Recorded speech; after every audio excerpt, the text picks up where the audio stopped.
The way the world economy works is changing fast. For many years, we had globalization, meaning that countries were becoming more and more connected. It was easy to trade and invest across borders. The big companies that drove this were multinational enterprises or MNEs, which are firms that make or sell products in many different countries. But now, two ideas are pushing us back: nationalism and protectionism. Nationalism is the idea that a country should put its own interests and jobs first, even if it means cooperating less with other nations. This feeling leads to protectionism, which are rules and policies governments use to guard their own companies.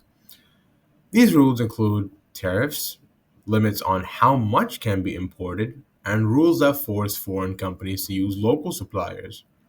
This new environment causes big problems for MNEs. It's the question becoming, how does this change the world economy and what does this mean for these global companies? Firstly, supply chains are breaking. MNEs have built their factories in the cheapest places in the world. However, now, with new taxes and political risks, they have to move their factories closer to home or spread them out into other countries. This makes things more complicated and just expensive. Secondly, costs are going up. It's no longer simple to sell the same products everywhere.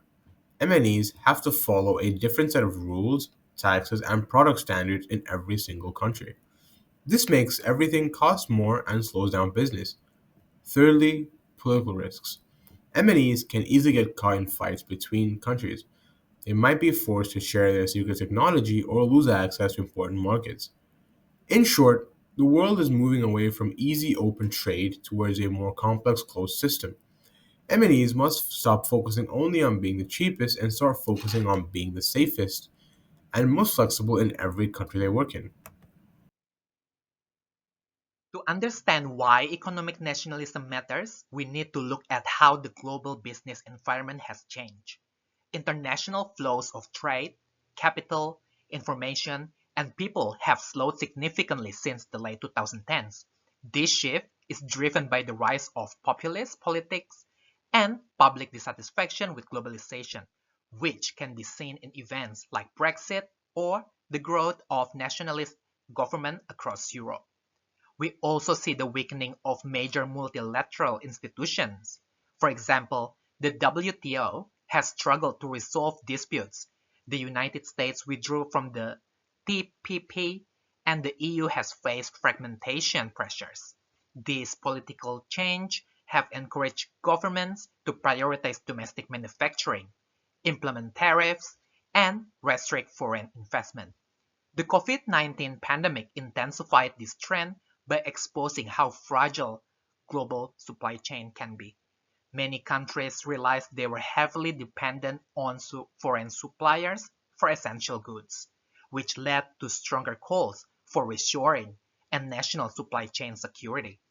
This combined force create a very different global business landscape that is far more uncertain and politically sensitive for MNEs today. Key factors for analysis. Number one, protectionism is back. Protectionism is not a temporary trade war phenomenon. It's a structural transformation in how states think about economic policy. As explained by Scholz and Niederjohn 2025, many nations are now reasserting control over their economies after decades of deep global interdependence. The growing belief that national security and economic self-reliance must come before openness is driving a new wave of economic nationalism. Governments today are far more willing to favor domestic industries at the expense of foreign competitors. Second, the new trade barrier landscape. This chart shows that the stockpile of global trade restriction is rising. In 2023, around 9.9% of world imports were affected by restrictive measures. By 2024, the increase to 11.8% or almost US 3 trillion worth of trades. This means more than 1 in $9 of world imports now faces some form of barrier. The key message is that restrictive policies are accumulating faster than they are being removed. For MNEs, this creates higher policy risks, higher compliance costs, and more fragmented access to global markets. And number three, trade dependencies are being politically rewired. Wegner and Murray 2025 show how global trade dependencies are being politically reshaped. The US has significantly reduced its reliance on China and increased its dependence on the EU. In 2004, the EU actually supplied more high dependence product groups to the US than China did. This shows a deliberate de-risking strategy rather than full decoupling. The key insights of this analysis are as follows. Firstly, and most importantly, the government's realization of the fragility of the global supply chain following the COVID-19 pandemic has reshaped the way that import and export regulations are put in place. This is seen even today, and these effects are felt all around the world, according to Hayakawa and Mukunoki in 2021. This caused a shift away from hyperglobalization and hyper-reliance on countries such as China, who continue to dominate the manufacturing market, producing about 30% of global manufacturing in 2024, according to Hold A and Q. This has resulted in reinforcement of protectionist views promoting domestic production, with governments prioritizing domestic firms over international ones. A notable example of these factors coming into play is the US trade war and imposed tariffs on imported goods. While this affects a great deal of countries around the world, there is a particularly high tension between the United States and China. According to a study by Richard Baldwin in 2024, the level of reliance that the US has had on Chinese imports had a steep incline from 1995 to around 2015, whilst China remains at a stagnant amount, even decreasing on its reliance on US imports. As a result of this, world leaders such as Donald Trump have started making more aggressive protectionist moves with the idea of America first and the high tariffs aiming to deter the importation of goods, aiming to protect jobs and reducing the trade deficit that the US has accumulated. Ideally, this would allow the US to become more self-sufficient and possibly regain power in terms of trade, using the tariffs and taxes as a bargaining chip in order to receive more favorable terms. So what could this overall mean for multinational enterprises?